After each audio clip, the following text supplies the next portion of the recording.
High smart students, welcome to smart tutorial hub. আরও একটা নতুন ভিডিওতে সবাইকে স্বাগত জানাই। আজকের এই ভিডিওটা তোমাদের ক্লাসের একটা অত্যন্ত গুরুত্বপূর্ণ টপিক। এই ভিডিওটা দেখার আগে যারা চ্যানেলে নতুন তারা চ্যানেলটা সাবস্ক্রাইব করে নাও, পাশে থাকা বেল আইকনটা প্রেস করে দাও যাতে আমাদের সমস্ত ভিডিওর আপডেটস তোমাদের কাছে পৌঁছাতে পারে। আমরা সমস্ত ক্লাসের ভিডিওর জন্য আলাদা আলাদা প্লেলিস্ট তৈরি করে দিয়েছি। তোমার ক্লাসের প্লেলিস্ট থেকে তুমি সমস্ত ক্লাসগুলো সেখানে পেয়ে যাবে। ভালো করে মন দিয়ে দেখো ভিডিওটা। দেখার পরে যদি কোথাও কোনো সমস্যা থেকে থাকে অবশ্যই আমাদেরকে কমেন্টে জানাবে, এবং আমাদের অনলাইন এবং অফলাইন ব্যাচে যুক্ত হওয়ার জন্য ডেসক্রিপশনে হোয়াটসঅ্যাপ নম্বর রয়েছে, সেখান থেকে সরাসরি আমাদের সঙ্গে যুক্ত হয়ে যাও। এছাড়াও আমাদের যে সমস্ত সোশ্যাল মিডিয়া প্ল্যাটফর্ম রয়েছে, ফেসবুক, ইনস্টাগ্রাম, টেলিগ্রাম, সেই সমস্ত চ্যানেলে যুক্ত হওয়ার জন্য লিঙ্ক আমরা ডেসক্রিপশনে প্রোভাইড করছি, সেখান থেকে চটপট করে যুক্ত হয়ে যাও। আরেকটা কাজ তোমাদেরকে করতে হবে, সেটা কি, অনেক অনেক বেশি করে ভিডিওগুলো শেয়ার করতে হবে। আমাদের চ্যানেলের লিঙ্কটা অনেক বেশি করে শেয়ার করতে হবে, যাতে আমাদের স্মার্ট টিউটোরিয়াল হাব চ্যানেলের সদস্য সংখ্যা আমরা বাড়াতে পারি। তাহলে আর কথা বাড়াবো না, সরাসরি তোমরা ক্লাসটা খুব মন দিয়ে দেখো এবং দেখার পরে সেগুলো নোট ডাউন করো প্রয়োজনীয় জায়গাগুলো। আর নোটস পাওয়ার জন্য আর ব্যাচে যুক্ত হওয়ার জন্য আমাদের সঙ্গে যোগাযোগ করো। চলো, আগের দিন মোটামুটি উদ্ভিদ হরমোনটা শেষ হয়েছে তো প্রাণী হরমোন পড়তে গেলে আগের দিন একটুখানি বলেছিলাম আগের ক্লাসে যে উদ্ভিদ হরমোনের উৎসগুলো আমরা দেখেছিলাম। প্রাণী হরমোনের উৎস যখন বলতে গেছিলাম তখন একটা জিনিস বলেছিলাম যে প্রাণী হরমোনগুলো অন্তঃক্ষরা গ্রন্থি নামে কিছু একটা থেকে খরিত হয়। অন্তঃক্ষরা গ্রন্থি মানে কি বলো? অন্তঃক্ষরা গ্রন্থি মানে কি? যেসব গ্রন্থির ক্ষরণ খরিত যে পদার্থগুলো, যে ওই গ্রন্থিগুলো যেসব পদার্থগুলোকে ক্ষরণ করে, সেই খরিত পদার্থগুলো ডিরেক্ট গিয়ে রক্তে মেশে।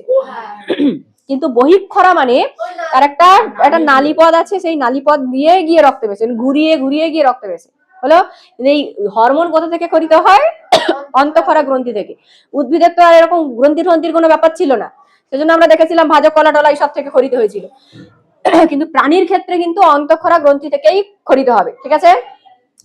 এর প্রকৃতি কি, মানে যে প্রাণী হরমোন গুলো আমরা পড়বো, সেই প্রাণী হরমোন গুলো অনেক ধরনের হতে পারে। যেমন আমি লিখেছি দেখো বোর্ডে, অ্যামাইনো ধর্মী হতে পারে, প্রোটিন ধর্মী হতে পারে, স্টেরয়েড ধর্মী হতে পারে, লিপিড ধর্মী হতে পারে। ঠিক আছে? অ্যামাইনো ধর্মীর মধ্যে অ্যাড্রিনালিন, প্রোটিন ধর্মীর মধ্যে অগ্রপিটুইটারি থেকে খরিত হরমোন। এখনো কিন্তু পড়া শুরু হয়নি, সেই জন্য বুঝতে পারবে না যে অগ্রপিটুইটারি থেকে খরিত হরমোন গুলো কি কি। মানে এর পরের কথাগুলো যখন বলবো সেইটার সঙ্গে এটা রিলেট করলে ঠিক আছে। এখন এই হরমোন সম্পর্কে তোমাকে বলা হয়নি, কিন্তু আগে এটা জেনে নাও যে প্রোটিন ধর্মী হরমোন গুলো কোনগুলো। অগ্রপিটুইটারি থেকে খরিত হয় যে হরমোন গুলো, সেগুলো প্রোটিন ধর্মী। স্টেরয়েড ধর্মী কোনগুলো? Testosterone, oestrogen, progesterone. তোমরা জানো টেস্টোস্টেরন হরমোন কাদের ক্ষেত্রে খরিত হয়? এটা মেলদের ক্ষেত্রে বা ছেলেদের, পুরুষদের ক্ষেত্রে খরিত হয়। আর ইস্ট্রোজেন, প্রোজেস্টেরন আমাদের মেয়েদের ক্ষেত্রে, তাই তো? আচ্ছা, লিপিড ধর্মী হরমোন কোনটা? সেটা হলো প্রোস্টাগ্ল্যান্ডিন। ঠিক আছে? এই কটা মনে রাখতে হবে। এবার হচ্ছে গল্প শুরু। হরমোনের যত রেগুলেশন আছে, মানে হরমোনটা যে নিয়ন্ত্রিত, হরমোন ক্ষরণ থেকে শুরু করে, হরমোনের কাজ থেকে শুরু করে, মানে যেসব গ্রন্থি, যে দুটো অন্তঃক্ষরা গ্রন্থি, অনেক অন্তঃক্ষরা গ্রন্থি থেকেই খরিত হয়, কিন্তু মেন যে অন্তঃক্ষরা গ্রন্থি দুটো কাজ করে তার নাম হচ্ছে হাইপোথ্যালামাস আর হচ্ছে পিটুইটারি। অবশ্য এটা বলার অপেক্ষা রাখে না, এটা কিন্তু উদ্ভিদের ক্ষেত্রে নয়। কাদের ক্ষেত্রে? প্রাণীর ক্ষেত্রে। উদ্ভিদের ক্ষেত্রে কিন্তু তোমার এইসব পিটুইটারি বলো, এই হাইপোথ্যালামাস, এগুলো কিন্তু নেই, গুলিয়ে ফেলবে না। তাহলে কি বললাম? আমাদের ক্ষেত্রে দুটো গ্রন্থি আছে যারা সমস্ত হরমোন ক্ষরণকে নিয়ন্ত্রণ করে, সমস্ত জায়গার বা সমস্ত অন্তঃক্ষরা গ্রন্থির হরমোন ক্ষরণকে নিয়ন্ত্রণ করে। সেই দুটো কারা? একটা হলো হাইপোথ্যালামাস আর একজনকে পিটুইটারি। এবার একটুখানি দেখো, হাইপোথ্যালামাস, মনে করো এটা হচ্ছে হাইপোথ্যালামাস, আর তার ঠিক নিচে অবস্থিত হলো পিটুইটারি। পিটুইটারি ভালো করে দেখবে, পিটুইটারির তিনটে ভাগ আছে, কিন্তু আপাতত তোমরা দুটো ভাগ করবে, একটা অগ্রভাগ একটা পশ্চাৎ ভাগ। কি বললাম? অগ্রভাগ, এটা হচ্ছে পশ্চাৎ ভাগ। যাই হোক, এটাকে কি বললাম? এটা বললাম হাইপোথ্যালামাস। হাইপোথ্যালামাস, বুঝবে ভালো করে। আর এটা হলো পিটুইটারি। যখন লিখতে বলবো তখন লিখবে, এখন লিখবে না। দেখো, তাহলে উপরের যে গ্রন্থিটা তাকে কি বললাম? হাইপোথ্যালামাস, এটা পিটুইটারি। হাইপোথ্যালামাস হচ্ছে এ কিছু রিলিজিং হরমোন ক্ষরণ করে। এর রিলিজিং হরমোন গুলো ক্ষরণ করার জন্য পিটুইটারি ওই সব হরমোন গুলো ক্ষরণ করে কাজগুলোকে নিয়ন্ত্রণ করে। মানে কেমন? মানে কিছু একটা জায়গায়, মনে করো তোমরা এখানে পড়তে আসছো, স্যার আছেন, ঠিক আছে, বাড়িও আছে, মানে তোমাদের বাড়িতে ঠেলে ঠেলে তোমাদের এখানে পাঠানো হয়, জোর করে পাঠানো হয়, যে যা পড়তে যা, পাঠানো হয় তো, জোর করে পাঠানো হয় তো। আর এখানে আবার স্যারও ঠেলা মারি যে তোরা কাজ কর, কাজ করা মানে কি তোমার পড়তে হবে, যে পড়াশোনাটা যাতে ঠিকঠাক হয় সেটা স্যার দেখাশোনা করে, তাই তো। কিন্তু এখানে যেরকমই মানে যে হাইপোথ্যালামাস কথা বলছি, তোমার এখানে তোমার বাড়ি হচ্ছে হাইপোথ্যালামাস, মানে বাড়ি থেকে যদি জোর করে না পাঠিয়ে দেয় তুমি এখানে আসতে পারবে নাকি? তুমি যদি এখানে না এসে উপস্থিত হও তাহলে স্যার তোমাদের উপর কাজ করবে কি করে, হ্যাঁ কি না? এখানেও তাই, মানে হাইপোথ্যালামাস যদি কাজ করা বন্ধ করে দেয় পিটুইটারি অকেজ হয়ে যাবে। পিটুইটারি কাজ তখনই করবে হাইপোথ্যালামাস যদি সিগন্যাল পাঠায়। কোনো একটা কাজের জন্য হাইপোথ্যালামাস সিগন্যাল দিলে পিটুইটারি ঘুমিয়ে থাকে, এমনি করে ঘুমিয়ে থাকে, ও এমনি একটু অলস টাইপের তোমাদের মতো আর কি, তো অলস টাইপের ঘুমিয়ে থাকে যতক্ষণ না এ ঠেলা মারে, হাইপোথ্যালামাস ঠেলা দেবে যে ওই কাজটা কর, এই কাজটা করতে হবে তোকে, কাজটা কর, তখন এ ক্ষরণ করে। বোঝা গেল? যেমন মনে করো একটা উদাহরণ দিই, একটা হরমোনের নাম থাইরক্সিন, প্রচুর কাজ করে, আমাদের থাইরয়েড গ্ল্যান্ড থেকে খরিত হয়। থাইরয়েড গ্ল্যান্ড এখানটা আছে আমরা জানি, এই যে এখানে মস্তিষ্কে সব হরমোন আমরা দেখবো, অনেক হরমোন ক্ষরণ করে, সে হরমোনের লিস্ট এখনই দিয়ে দেবো। এখন একটা উদাহরণ দিই, মনে করো থাইরয়েড গ্ল্যান্ড থেকে একটা হরমোন খরিত হয় যার নাম থাইরক্সিন হরমোন, ঠিক আছে? তা মনে করো তোমার রক্তের মধ্যে থাইরক্সিনের পরিমাণটা কমে গেছে, কোনো কারণে কমে গেছে, তার মানে কি ওই লেভেলটা স্বাভাবিক করতে হবে। সব সময় যত হরমোন লেভেল আছে তার থেকে বেশি হলে চলবে না, তার থেকে কম হলে চলবে না, নির্দিষ্ট একটা স্বাভাবিক লেভেলে থাকতে হবে। যদি না থাকে তাহলে রোগ হবে। যদি ওই হরমোন লেভেলটা তোমার রক্তে বেড়ে যায় তাহলে রোগ হবে, কমে গেলেও রোগ হবে, তার জন্য হরমোন লেভেল ঠিকঠাক থাকতে হয়। এবার মনে করো কোনো কারণে থাইরক্সিন হরমোনের পরিমাণটা তোমার দেহে কমে গেছে, ঠিক আছে? সিগন্যাল চলে যাবে কার কাছে? হাইপোথ্যালামাস। হাইপোথ্যালামাস তখন ওই থাইরয়েড গ্ল্যান্ডকে উদ্দীপিত করার জন্য তোমার পিটুইটারি যে ক্ষরণটা করবে সেইটা রিলিজিং হরমোন ক্ষরণ করবে। মানে কি এখানে thyroid stimulating hormone, thyroid stimulating releasing hormone, নামটা কি বললাম? Thyroid stimulating releasing hormone. সব লিস্ট এক্ষুনি দেবো, এখন গল্প করার জন্য তাই বলছি। তাহলে কি বলছি, যে থাইরক্সিন হরমোনের কম পড়েছে তোমার দেহে, তাহলে সেই সিগন্যালটা চলে যাবে কোথায়? হাইপোথ্যালামাসে। হাইপোথ্যালামাস কি ক্ষরণ করবে? Thyroid stimulating releasing hormone. Thyroid stimulating releasing hormone, stimulate করা মানে কি? উদ্দীপনা জোগানো, ঠেলা দেওয়া, তোমাকে ঠেলা দেওয়া হচ্ছে কাজটা করার জন্য, ঠিক আছে? তার মানে থাইরয়েড স্টিমুলেটিং রিলিজিং হরমোন কে ক্ষরণ করছে? হাইপোথ্যালামাস। হাইপোথ্যালামাস ওই থাইরয়েড স্টিমুলেটিং রিলিজিং হরমোন ক্ষরণ করে কাকে উদ্দীপনা জোগাচ্ছে? পিটুইটারিকে। পিটুইটারিকে বলছে তুই ক্ষরণ করা দরকার আছে, মানে না হলে ওর থাইরক্সিন হরমোনের পরিমাণ কমে গেছে, তখন এ কি করবে? থাইরয়েড স্টিমুলেটিং হরমোন ক্ষরণ করবে। কিন্তু এ কি করছিল? রিলিজিং হরমোন ক্ষরণ করছিল। যত কিছু রিলিজিং হরমোন ক্ষরণ করে হাইপোথ্যালামাস। তোমাকে পরীক্ষায় দেবে কিন্তু যে রিলিজিং হরমোন কে ক্ষরণ করে? হাইপোথ্যালামাস, ঠিক আছে? রিলিজিং হরমোন ক্ষরণ করলে এবার পিটুইটারিকে যখন বলে দিল, তাহলে পিটুইটারি কি ক্ষরণ করলো? Thyroid stimulating hormone. দেখো এখানে নামই আছে থাইরয়েড স্টিমুলেটিং হরমোন, মানে থাইরয়েড মানে কি? থাইরয়েড গ্ল্যান্ড স্টিমুলেট করছে, মানে থাইরয়েড গ্ল্যান্ডকে উদ্দীপনা যোগাচ্ছে। থাইরয়েড গ্ল্যান্ডও ঘুমাচ্ছিল এতক্ষণ, কাজ করছিল না। এই যে এই থাইরয়েড স্টিমুলেটিং হরমোনটা ক্ষরণ করলো, এবার রক্তের মাধ্যমে বাহিত হয়ে চলে যাবে কোথায়? থাইরয়েড গ্ল্যান্ডে। গিয়ে থাইরয়েড গ্ল্যান্ড তো ঘুমাচ্ছে, এবার ওকে জাগাবে, বলছে ও থাইরক্সিন হরমোন ক্ষরণ করতে হবে, লেভেল কমে গেছে। এ গিয়ে কি করবে? থাইরয়েড গ্রন্থিকে, থাইরয়েড একটা অন্তঃক্ষরা গ্রন্থি, তাকে স্টিমুলেট করলে কি হবে? থাইরক্সিন নামে একটা হরমোন সে ক্ষরণ করবে, তখন তোমার দেহে তোমার রক্তে থাইরক্সিনের লেভেলটা ঠিকঠাক থাকবে। বোঝা গেল? এইভাবেই হচ্ছে রেগুলেট হয়। একই রকম ভাবে মনে করো থাইরক্সিনের পরিমাণ বেড়ে গেছে, তখন কি হবে? ওই থাইরক্সিন নিজেই গিয়ে কি করবে? হাইপোথ্যালামাসকে বলবে ভাই অনেক করেছিস, এবার বন্ধ কর, আমার লেভেল বেড়ে গেছে। তখন কি করবে? হাইপোথ্যালামাস কি করবে? ওই যে রিলিজিং হরমোন ক্ষরণ করছিল, বন্ধ করে দেবে। বোঝা গেছে? এইভাবে রেগুলেশনটা হয়। এবার আমরা দেখবো হাইপোথ্যালামাস কি কি রিলিজিং হরমোন ক্ষরণ করে, আর পিটুইটারি সেই মতো করে কিভাবে ওই বাকি অন্তঃক্ষরা গ্রন্থিকে উদ্দীপিত করার জন্য কি কি হরমোন ক্ষরণটা করে, ঠিক আছে? এই লিস্টে এবার আমরা দেখবো। আচ্ছা, তাহলে এবার বলো, হাইপোথ্যালামাসের কথা বলছিলাম, পিটুইটারির কথা বলছিলাম, তাহলে হাইপোথ্যালামাস পিটুইটারির ক্ষরণকে উদ্দীপিত করে, তাই তো? তাহলে এখানে মেন কে বলতো? বড় পিটুইটারি বড় নাকি হাইপোথ্যালামাস বড়? হাইপোথ্যালামাস। তাহলে হাইপোথ্যালামাস যদি কাজ না করে পিটুইটারি কিন্তু কাজ করতে পারবে না, আবার পিটুইটারি যদি কাজ না করে অন্যান্য অন্তঃক্ষরা গ্রন্থি কাজ করতে পারবে না। হলো? মানে মনে করো যদি এটা এদিকে তাকাও, এটা হাইপোথ্যালামাস, হাইপোথ্যালামাসকে কাকে উদ্দীপনা দেয়? পিটুইটারিকে। পিটুইটারি হচ্ছে আবার অন্যান্য বিভিন্ন অন্তঃক্ষরা গ্রন্থি, যেমন মনে করো থাইরয়েড আছে, তারপর মনে করছো অ্যাড্রিনালিন আছে, মানে অ্যাড্রিনাল গ্ল্যান্ড আছে, এইসব অন্তঃক্ষরা গ্রন্থির ক্ষরণকে উদ্দীপনা যোগায়। হলো, তার মনে করো অন্যান্য অন্তঃক্ষরা গ্রন্থিগুলো এগুলো। তাহলে এটা হাইপোথ্যালামাস, এটা পিটুইটারি, আর এগুলো হচ্ছে অন্যান্য অন্তঃক্ষরা গ্রন্থি। তাহলে কে মানে পিটুইটারির ক্ষরণকে কে জাগাচ্ছে? হাইপোথ্যালামাস। যদি হাইপোথ্যালামাস কাজ না করে পিটুইটারি তো কাজ করতে পারবে না, আর পিটুইটারি কাজ না করলে এইসব অন্তঃক্ষরা গ্রন্থিগুলো থেকে কোনো হরমোন ক্ষরণ হবে না। বোঝা গেল? তার মানে হাইপোথ্যালামাসকে বলা হচ্ছে সুপ্রিম কমান্ডার, সবচেয়ে মানে প্রভুরও প্রভু গ্রন্থি বলে। বাংলাতে যদি বলা হয় প্রভুরও প্রভু গ্রন্থি বা বলা হয় সুপ্রিম কমান্ডার, এটা লিখে নেবে, পরীক্ষায় আসে। তাহলে হাইপোথ্যালামাসকে কি বলে? Supreme commander. এই যে এখানে লিখছি, কি বলা হয়? সুপ্রিম কমান্ডার, সুপ্রিম কমান্ডার না, হাইপোথ্যালামাসকে সুপ্রিম কমান্ডার বলে, বা বলা হয় প্রভুরও প্রভু, মাস্টার অফ মাস্টার গ্ল্যান্ড বলে। প্রভুরও প্রভু গ্রন্থি, প্রভুর যেমন বাপেরও বাপ বলে না, প্রভুরও প্রভু গ্রন্থি কাকে বলা হয়? হাইপোথ্যালামাসকে। এটা এই দুজন হচ্ছে হাইপোথ্যালামাস, বা ইংরেজিতে লেখো মাস্টার অফ মাস্টার গ্ল্যান্ড, হলো। আর একে বলা হয়, পিটুইটারিকে বলা হয় প্রভু গ্রন্থি, শুধু প্রভু গ্রন্থি বলা হয়। হ্যাঁ, এর প্রভু ওইটা হাইপোথ্যালামাস, মাস্টার গ্ল্যান্ড। ওটা হচ্ছে মাস্টার অফ মাস্টার গ্ল্যান্ড, আর এটা শুধু মাস্টার গ্ল্যান্ড, হলো। চলো এবার দেখো, তাহলে কি বললাম? হাইপোথ্যালামাস সব রিলিজিং হরমোন ক্ষরণ করে। এই রিলিজিং হরমোন গুলো কাকে উদ্দীপনা যোগায়? পিটুইটারিকে। এবার এদিকে দেখবে, এটা হলো অ্যাড্রিনোকর্টিকোট্রপিক রিলিজিং হরমোন, নামেই লুকিয়ে আছে, মুখস্থ করার দরকার নেই।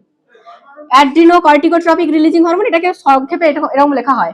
এই হরমোনটা মানে হাইপোথ্যালামাস এই হরমোনটা ক্ষরণ করলে পিটুইটারি, এই হরমোনটা পিটুইটারিতে এসে কি ক্ষরণ করে? অ্যাডিনোকর্টিকোট্রপিক হরমোন। কি বললাম? অ্যাডিনোকর্টিকোট্রপিক হরমোন।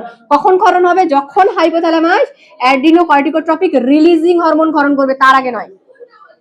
বুঝা গেল? তাহলে হাইপোথ্যালামাস এটা ক্ষরণ করলে, এটা ক্ষরণ করা মানে কি? এ চলে যাবে কোথায়? পিটুইটারি।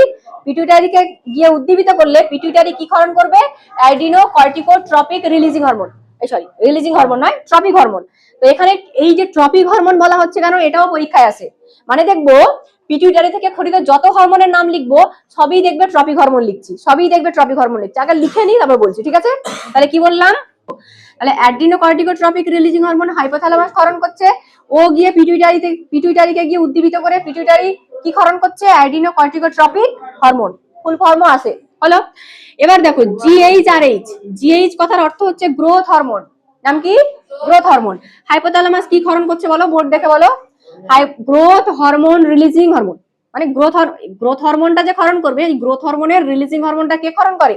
হাইপোথ্যালামাস ক্ষরণ করে। হ্যাঁ একদম, এটা টিএইচ। আর এ কি করবে? এ কি করে? গ্রোথ হরমোন ক্ষরণ করে, হলো। গ্রোথ হরমোনের আরেকটা নাম আছে সোমাটোট্রপিক হরমোন। কি বললাম? Somatotropic hormone. এগুলো ফুল ফর্ম করছি না, কারণ বইতে আছে এগুলো, ঠিক আছে? এই জন্য আর লিখছি না। এবার দেখো এখানে কি লিখেছি? টিআরএইচ কি লিখেছি? থাইরোট্রপিন রিলিজিং হরমোন কে ক্ষরণ করছে? হাইপোথ্যালামাস। তো এই হাইপোথ্যালামাস আচ্ছা এবার দেখো, তাহলে থাইরোট্রপিন রিলিজিং হরমোন কে ক্ষরণ করছে? হাইপোথ্যালামাস। গিয়ে কি করবে? পিটুইটারিকে উদ্দীপিত করবে। তাহলে পিটুইটারিতে উদ্দীপিত করলে কি ক্ষরণ করবে? এ তখন থাইরয়েড স্টিমুলেটিং হরমোন ক্ষরণ করবে, ঠিক আছে? Thyroid stimulating hormone. এখানেও যেমন গ্রোথ হরমোন সরি, এখানে কি হচ্ছে? গোনাডোট্রপিন রিলিজিং হরমোন ক্ষরণ করছে। গোনাডো কথার অর্থ হচ্ছে গোনাড। আমাদের মানে মেল এবং ফিমেল উভয়ের ক্ষেত্রে দুই ধরনের গোনাড থাকে, আমরা জানি। আমাদের ক্ষেত্রে ডিম্বাশয় আছে, ছেলেদের শুক্রাশয় আছে। তাহলে এই যে মানে এই হাইপোথ্যালামাস যেই গোনাডোট্রপিন রিলিজিং হরমোন ক্ষরণ করলো, এ কোথায় চলে যাবে? হয় ডিম্বাশয়ে, নয় শুক্রাশয়। গেল? এবার ডিম্বাশয়কে হরমোন ক্ষরণে উদ্দীপিত করবে, শুক্রাশয়কে হরমোন ক্ষরণে উদ্দীপিত করবে। আচ্ছা একটুখানি ভুল বললাম, মানে কি? এই যে হাইপোথ্যালামাসের ক্ষরণ তো পিটুইটারিকে আগে এ করবে, তাই না? তারপর সেখান থেকে যাবে। তার মানে কি এই যে গোনাডোট্রপিন রিলিজিং হরমোন, এ পিটুইটারিকে দুটো হরমোন ক্ষরণে উদ্দীপিত করে। এক হচ্ছে এলএইচ অথবা এফএসএইচ, লিউটিনাইজিং হরমোন অথবা ফলিক্যাল স্টিমুলেটিং হরমোন। এই দুজন গিয়ে গিয়ে কাজ করবে কোথায়? ডিম্বাশয়, শুক্রাশয়। পরে দেখছি। আচ্ছা এবার দেখছি মেলানোসাইট স্টিমুলেটিং হরমোন, আর এটা হচ্ছে প্রোল্যাকটিন স্টিমুলেটিং হরমোন, মানে প্রোল্যাকটিন স্টিমুলেটিং রিলিজিং হরমোন, ঠিক আছে? হাইপোথ্যালামাসে তুমি যা যা পড়বে সবই রিলিজিং, আর ওখানে রিলিজিংটা বাদ দিয়ে লিখে দাও, ব্যাস। ঠিক আছে, এবার চলো লিখবে পরে, আগে দেখো শোনো ভালো করে। তাহলে কি হলো, হাইপোথ্যালামাস যখন অ্যাড্রিনোকর্টিকোট্রপিক রিলিজিং হরমোন ক্ষরণ করলো, পিটুইটারি কি ক্ষরণ করবে, ওই অ্যাড্রিনোকর্টিকোট্রপিক হরমোন ক্ষরণ করলো। এবার এই যে নামেই আছে অ্যাড্রিনোকর্টিকোট্রপিক হরমোন, মানে কি এই পিটুইটারি যখন এটা ক্ষরণ করবে, এ তখন রক্তের মাধ্যমে দৌড়ে দৌড়ে চলে যাবে কোথায়, অ্যাড্রিনাল গ্ল্যান্ডে। অ্যাড্রিনাল গ্ল্যান্ড কোথায় অবস্থিত, আমরা পড়েছি 9-এ, বলো। সেই মিকি মাউস এঁকেছিলাম, মনে পড়ে না? কোথায়, ছবি দেখে বলো, ছবি দেখে বলো চটপট। বৃক্কের উপরে, বৃক্কের উপরে, তাই না, বৃক্কের উপরে, তাই তো। তার মানে এই যে এসিটিএইচ এ চলে যাবে কোথায়, ওই বৃক্কের উপরে যে গ্ল্যান্ডটা আছে তার উপর চলে যাবে, তাই সেখানে গিয়ে তাকে উদ্দীপিত করবে। তার নাম কি, অ্যাড্রিনাল গ্ল্যান্ড। তার থেকে নাম হয়েছে এটা অ্যাড্রিনোকর্টিকোট্রপিক হরমোন। অ্যাড্রিনোকর্টিকোট্রপিক এই যে হরমোন, কর্টিকোট্রপিক বলেছে কারণ কি, অ্যাড্রিনাল গ্ল্যান্ডের যে কর্টেক্স জায়গায় আছে, মনে করো এটা একটা কোনো গ্ল্যান্ড, হ্যাঁ, কোন একটা গ্রন্থি, সেই গ্রন্থির কর্টেক্স কাকে বলবো, মেডুলা কাকে বলবো, বলেছি এর আগে, বলো। কর্টেক্স কাকে বলবো, মেডুলা কাকে বলবো। বাইরের দিকে অংশটাকে কি বলে আর ভেতর দিকে অংশটাকে কি বলে, বলো। কর্টেক্স। ভেতরটাকে কি বলে, ভেতরটাকে কি বলে, মেডুলা, তাই তো। তার মানে কি, ওই যে এসিটিএইচ অ্যাড্রিনাল গ্ল্যান্ডে সেই কর্টেক্স কে উদ্দীপিত করবে হরমোন ক্ষরণে। পুরো পরপর বুঝতে পারছো কিনা বলো। হাইপোথ্যালামাস এটা ক্ষরণ করলো, অ্যাড্রিনোকর্টিকোট্রপিক রিলিজিং হরমোন ক্ষরণ করলো, ওই রিলিজিং হরমোনটা চলে গেল কোথায়, পিটুইটারিকে, পিটুইটারিকে উদ্দীপিত করবে। পিটুইটারি তখন কি ক্ষরণ করবে, এসিটিএইচ। ওই এসিটিএইচ রক্তের মাধ্যমে বাহিত হয়ে চলে যাবে কোথায়, বৃক্কের উপরে যে গ্ল্যান্ডটা আছে, অ্যাড্রিনাল গ্ল্যান্ড। অ্যাড্রিনাল গ্ল্যান্ডে চলে গেল, অ্যাড্রিনাল গ্ল্যান্ডের কর্টেক্স কে উদ্দীপিত করবে যে হরমোন ক্ষরণ কর, কাজে লাগবে, বোঝা গেছে। তাহলে ওই কর্টেক্স এর ক্ষরণকে কে উদ্দীপিত করে, এসিটিএইচ। তাহলে এখান থেকে চলে গেল কোথায়, অ্যাড্রিনাল গ্ল্যান্ড। আচ্ছা, এবারে শোনো একটু, অ্যাড্রিনাল গ্ল্যান্ড যখন আমরা ফার্স্ট দিন হরমোন পড়েছিলাম তখন একটা কথা বলেছিলাম, মনে করে দেখো, হরমোন যেখান থেকে খরিত হয় সেখানে কাজ করে না, বলেছিলাম তো। সেখান থেকে দূরে কোথাও বাহিত হয়ে ক্ষরণ হয় বা বাহিত হয়ে কাজ করে। মানে দেখো কোথা থেকে ক্ষরণ, পিটুইটারি এখানে, কিডনি এখানে, তাহলে পিটুইটারি থেকে ক্ষরণ হচ্ছে ওই হরমোনটা। হাইপোথ্যালামাস ক্ষরণ করে দিল, পিটুইটারিও ক্ষরণ করলো, সেখান থেকে বাহিত হয়ে গিয়ে কোথায়, কিডনির উপরে আছে তোমার অ্যাড্রিনাল গ্ল্যান্ড, অ্যাড্রিনাল গ্ল্যান্ডে এসে কাজ করছে। তাহলে বোঝা গেল, হরমোন যেখান থেকে ক্ষরণ হয় সেখানে কাজ না করে দূরে গিয়ে কাজ করে। এবার কিছু ব্যতিক্রমও আছে, তা পড়বো পরে, ঠিক আছে। চলো, তাহলে গিয়ে কাজ করলো কোথায়, অ্যাড্রিনাল গ্ল্যান্ডে। এবারে আসি গ্রোথ হরমোন। গ্রোথ হরমোন মানে কি, আমরা ছোট থেকে বড় হয়েছি তো, ওই যে এর জন্য, যদি না থাকতো তাহলে এরকম হয়ে থাকতে, ঠিক আছে। তোমার হাইপোথ্যালামাস যদি কাজ করা বন্ধ করে দিত তোমাদের মতো, তোমরা তো সব অলস প্রকৃতি, ঠিক আছে, আমরা সবাই অলস।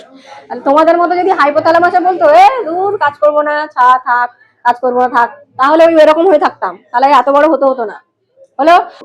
তাহলে দেখো, তাহলে গ্রোথ হরমোন রিলিজিং হরমোন কে ক্ষরণ করলো, হাইপোথ্যালামাস, চলে গেল কোথায়, পিটুইটারিতে। পিটুইটারি কি ক্ষরণ করবে এবার, গ্রোথ হরমোন অথবা এসটিএইচ, এর নাম সোমাটোট্রপিক হরমোন, হলো। এবার এ চলে গেল কোথায়, কোথায় কাজ করবে, আমাদের হাড়ে বা অস্থিতে, অস্থি, হলো। বোঝা যাচ্ছে না, যায়নি, আচ্ছা তো। চলো এবার থাইরোট্রপিন রিলিজিং হরমোন, নাম দেখেই বুঝতে পারছো থাইরয়েড গ্ল্যান্ডের কথা বলেছে। একটার নাম এডিএইচ, নাম বলো পুরো নাম, এডিএইচ, আর একটা হলো অক্সিটোসিন। 9-এ পড়েছো, বলো, কিছুদিন আগে পড়ালাম। এডিএইচ জলের পুনঃশোষণে সাহায্য করে, তাও বলে দিচ্ছি, বলো। Anti ডাইইউরেটিক hormone. তাহলে থাইরোট্রপিন রিলিজিং হরমোন কে ক্ষরণ করছে, হাইপোথ্যালামাস। এবার আর তাহলে বুঝতে অসুবিধা নেই, চলে যাবে কোথায়, পিটুইটারিতে। পিটুইটারি কি ক্ষরণ করবে, টিএসএইচ, থাইরয়েড, টি থেকে থাইরয়েড স্টিমুলেটিং হরমোন, চলে গেল কোথায়, এখান থেকে চলে আসলে এখানে থাইরয়েডকে স্টিমুলেট করবে। আরে থাইরয়েড, তুই থাইরক্সিন ক্ষরণ কর, কাজে লাগবে। তাহলে এবার কি ক্ষরণ করবে, থাইরয়েড স্টিমুলেটিং হরমোন যখন পিটুইটারি ক্ষরণ করলো, এ কোথায় চলে যাবে, থাইরয়েড গ্ল্যান্ডে, থাইরয়েড গ্ল্যান্ডে চলে গেল, হলো। এবার এখানে দেখো, এখানে বলেই দিয়েছি আমি আগে যে গোনাডোট্রপিন রিলিজিং হরমোন যখন হাইপোথ্যালামাস ক্ষরণ করছে সেটা চলে যাবে কোথায়, পিটুইটারিতে। পিটুইটারি কি ক্ষরণ করবে, এলএইচ, এফএসএইচ, এর নাম হচ্ছে লিউটিনাইজিং হরমোন, এর নাম হচ্ছে ফলিক্যাল স্টিমুলেটিং হরমোন, হলো। চলে যাবে কোথায়, ডিম্বাশয় আর শুক্রাশয়। ডিম্বাশয় কাদের ক্ষেত্রে আছে আমি একটু আগে বলেছি, মেয়েদের ক্ষেত্রে, আর শুক্রাশয়ে কাজ করবে এরা দিয়ে, শুক্রাশয়। আচ্ছা এবার দেখো তো, এরা সবই অন্তঃক্ষরা গ্রন্থি তো, তাই তো? তাহলে এদের সব এই সব মানে এই অস্থির কথা বাদ দাও, বাকিদের কথা বলো। তাহলে এই যে গ্রন্থিগুলো লিখেছি, এই গ্রন্থিগুলো সব অন্তঃক্ষরা গ্রন্থি তো। তাহলে এই অন্তঃক্ষরা গ্রন্থিগুলোর ক্ষরণকে নিয়ন্ত্রণ করছে পিটুইটারি। পিটুইটারি ওদের দেখবো, এই পর্যন্ত আসবো না। হাইপোথ্যালামাস শুধুমাত্র পিটুইটারি ক্ষরণ নিয়ন্ত্রণ করে, কিন্তু পিটুইটারি গিয়ে সবার ক্ষরণ নিয়ন্ত্রণ করছে, হ্যাঁ কিনা? করছে তো। যার কারণে পিটুইটারি থেকে ক্ষরিত হরমোনগুলোকে সবাইকে বলা হয় ট্রপিক হরমোন। আমরা ট্রপিক চলন করে এসেছি তো। ট্রপিক চলন মানে কি? যেদিক থেকে উদ্দীপনা আসছে অঙ্গ সেদিকে বেঁকে যাচ্ছে। তার জন্য এখানেও ওই পিটুইটারির ক্ষরণকে, মানে পিটুইটারির সমস্ত হরমোনের নাম দেওয়া হয়েছে ট্রপিক হরমোন। তোমাকে পরীক্ষায় দেবে যে পিটুইটারি থেকে ক্ষরিত হরমোনের নামকে, মানে সমস্ত হরমোনকে ট্রপিক হরমোন কেন বলা হয়? তাহলে কি বলবে? তাহলে পিটুইটারি থেকে ক্ষরিত যে হরমোনগুলো, সেগুলো কোনো না কোনো অন্যান্য কোনো একটা অন্তঃক্ষরা গ্রন্থির ক্ষরণকে নিয়ন্ত্রণ করে। তার জন্য একে বলা হয়, মানে পিটুইটারি থেকে ক্ষরিত সমস্ত হরমোনকে কি বলে? Tropic hormone. এবার একটা কথা বলে দিই, যত এই হরমোনের নাম লিখেছি, আমি পিটুইটারি দুটো খন্ড এঁকেছিলাম তো একটু আগে, এই দুটো তেমন কিছু নেই। মেলানোসাইট স্টিমুলেটিং রিলিজিং হরমোন, এ গিয়ে মেলানিন আমরা জানি আমাদের ত্বকের কালার, মেলানিন ক্ষরণে উদ্দীপিত করে। আর এটা হচ্ছে প্রোল্যাকটিন রিলিজিং হরমোন, এ গিয়ে হচ্ছে তোমার, মানে প্রোল্যাকটিন রিলিজিং হরমোন মানে কি? পিটুইটারিতে গিয়ে কি করবে? পিটুইটারি প্রোল্যাকটিন হরমোন ক্ষরণ করবে, যেটা দুগ্ধ ক্ষরণে সহায়তা করে। ঠিক আছে, পরে গিয়ে মানে এর কাজটা হচ্ছে এটা। আর মেলানোসাইট স্টিমুলেটিং হরমোন হচ্ছে এটা আমাদের ত্বকের কালারের জন্য যে মেলানিন দরকার, সেটার জন্য সেই হরমোনটা ক্ষরণ করায়। আর এ হচ্ছে প্রোল্যাকটিন, মানে দুগ্ধকরণ হবে যখন যখন বেবি বর্নের পরে, কোনো শিশু জন্মানোর পরে, সেটা কাজ করে হচ্ছে এই প্রোল্যাকটিন রিলিজিং হরমোন। ঠিক আছে, এই দুটো কাজই মনে রাখবে, মেন হচ্ছে এইগুলো। আচ্ছা এবার চলো, আমি বলেছিলাম না পিটুইটারি এরকম একে বলেছিলাম এই দুটো খণ্ড আছে। একটা বলেছিলাম অগ্র পিটুইটারি, একটা পশ্চাৎ পিটুইটারি। পিছনের দিকে পশ্চাৎ, সামনের দিকে অগ্র পিটুইটারি। যত হরমোনের নাম লিখেছি এখানে, মানে এই যে হরমোনগুলো ওখানে যত হরমোনের নাম লিখেছি, এগুলো সবই অগ্র পিটুইটারি থেকে ক্ষরিত। কি বললাম? এগুলো সবই অগ্র পিটুইটারি থেকে ক্ষরিত। এবার তাহলে পশ্চাৎ পিটুইটারি থেকে কি ক্ষরিত হয়? পশ্চাৎ পিটুইটারি থেকে দুটি হরমোন ক্ষরিত হয়। অ্যান্টিডাইউরেটিক হরমোন কোথা থেকে ক্ষরিত হয়? পশ্চাৎ পিটুইটারি থেকে। ওখানে পড়েছিলাম তো, পশ্চাৎ পিটুইটারি থেকে ক্ষরিত হয়। এবার বলি, এই যে এডিএইচ আর অক্সিটোসিন দুটো লিখেছি, এডিএইচ এর আরেকটা নাম আছে ভেসোপ্রেসিন। শেষ হয় না? ভেসোপ্রেসিন। তাহলে এই যে এডিএইচ বা ভেসোপ্রেসিন আর অক্সিটোসিন লিখলাম, এদের জন্য কোনো রিলিজিং হরমোন নেই। লিখেছি? লিখিনি তো? এরা এদের দুজনকে ডিরেক্ট হাইপোথ্যালামাস ক্ষরণ করে এখানটা একটা জমিয়ে রেখে দেয়। মানে এখানে যেমন দেখছিলাম সব রিলিজিং হরমোন ক্ষরণ করছে, অগ্র পিটুইটারিকে গিয়ে উদ্দীপনা জগানোর পরে পিটুইটারি এগুলো ক্ষরণ করছে, তাই তো দেখছিলাম। কিন্তু এখানে হাইপোথ্যালামাস ডিরেক্ট এডিএইচ অক্সিটোসিন ক্ষরণ করে ওই হরমোনটাই এখানে এসে সাময়িকভাবে জমা থাকে, যখন দরকার হয় পিটুইটারি তখন ক্ষরণ করে। বোঝা গেল না? যায়নি? বুঝে গেছে তো? তাহলে কি বললাম ভালো করে শোনো। তাহলে অগ্র পিটুইটারির ক্ষরণকে কে নিয়ন্ত্রণ করছে? হাইপোথ্যালামাস। কিন্তু পশ্চাৎ পিটুইটারি থেকে যে দুটো হরমোন ক্ষরণ হচ্ছে, কিন্তু অ্যাকচুয়াল ওই দুটো হরমোন ক্ষরণ হয় কোথা থেকে? হাইপোথ্যালামাস থেকে। হাইপোথ্যালামাস ডিরেক্ট এডিএইচ অক্সিটোসিন ক্ষরণ করে দেয়, দিয়ে এখানে একটা বস্তার মতো আছে আর কি, মনে করো একটা পাউচ, স্যাক, থলি এরকম আছে, ঠিক আছে, এখানে এসে জমা রেখে দেয়, ক্ষণিকের জন্য জমা রাখে। যখন তোমার দেহে এডিএইচ দরকার, যখন তোমার দেহে অক্সিটোসিন দরকার, তখন পিটুইটারি আস্তে আস্তে ক্ষরণ করছে। ঠিক আছে, মানে ওই যে স্টোরের মতো চারিদিক থেকে জিনিসপত্র এসে স্টোরে জমা থাকে, টুকটুক করে যখন দাম বাড়বে তখন স্টোর থেকে জিনিসগুলো বেরোবে, এরকম একটা ব্যাপার। ঠিক আছে, চলো লেখো। তো স্মার্ট স্টুডেন্টসরা, এতক্ষণ এই ক্লাসটা খুব মন দিয়ে দেখার জন্য তোমাকে অসংখ্য ধন্যবাদ। তোমাদেরকে আমি অন্তঃস্থল দিয়ে ধন্যবাদ জানাই যে তোমরা পড়াশোনা করছো। অনেকে আমার কাছে কমেন্ট করছো, হোয়াটসঅ্যাপে জানাচ্ছ স্যার এই বিষয়গুলো আমাদের ভালো লাগছে, অনেক কিছু বিষয় আমার সঙ্গে আলোচনা করছে। এই জন্য আমি খুব খুব খুশি হয়েছি। তোমরা এইভাবে নিজেদের পড়াশোনাটা জারি রাখো, আর ক্লাসগুলো করতে থাকো, এখান থেকে উপকৃত হও। যারা অনলাইন অফলাইন ব্যাচে যুক্ত হতে চাইছো, তাদের ডেসক্রিপশন থেকে নম্বর নিয়ে সরাসরি যোগাযোগ করো। আমাদের অফিসিয়ালসরা তোমাদেরকে ভর্তি করে নেবে, অ্যাডমিশন প্রক্রিয়া এখন আমাদের চলছে। আরেকটা বিষয় রয়েছে, সেটা হচ্ছে কি, ভিডিওটা অনেক অনেক বেশি করে শেয়ার করতে হবে, যাতে আমাদের স্মার্ট টিউটোরিয়াল হাব পরিবারের সদস্য সংখ্যা আমরা বাড়াতে পারি এবং সবার কাছে আমরা পৌঁছে যেতে পারি। আমাদের এই শিক্ষামূলক কার্যক্রম এটাকে অনেক দূর বিস্তৃত করতে পারি। একটা জিনিস মনে করবে, তুমি কিন্তু আমাদের এই প্রতিষ্ঠানের, আমাদের এই পরিবারের একটা গুরুত্বপূর্ণ স্টেক হোল্ডার, একটা গুরুত্বপূর্ণ সদস্য। তোমাকে প্রয়োজন আমাদের জন্য। তাহলে এই চ্যানেলটা আমাদের নিজেদের সবার, আমরা সবাই মিলে অনেক বড় করে গড়ে তুলবো এবং সবার জন্য অনেক কিছু বিষয় কিন্তু থাকছে। তোমরা পরপর বুঝতে পারছো আমরা কত কাজ করছি, তোমার জন্য কতগুলো ইনিশিয়েটিভ নিচ্ছি। সবাই খুব ভালো করে পড়াশোনা করো, মন দিয়ে পড়াশোনা করো, অনেক অনেক ভালো রেজাল্ট করো, আর তোমাদের রেজাল্টগুলো সবসময় আমাদের জানাবে। যা যা বিষয়ে সমস্যা রয়েছে কমেন্ট করো, সরাসরি হোয়াটসঅ্যাপ নম্বর রয়েছে, ওখান থেকে অফিসিয়ালদের সঙ্গে যোগাযোগ করো, প্রয়োজনে তাদের থেকে আমার নম্বর নিয়ে নাও, আমার সঙ্গে যোগাযোগ করো। কোন কোন সাবজেক্টে তোমাদের সমস্যা আছে সেগুলো কিন্তু জানাতে ভুলো না। সবাই ভালো থাকবে, সুস্থ থাকবে, নিজের খেয়াল রাখবে। Thank you.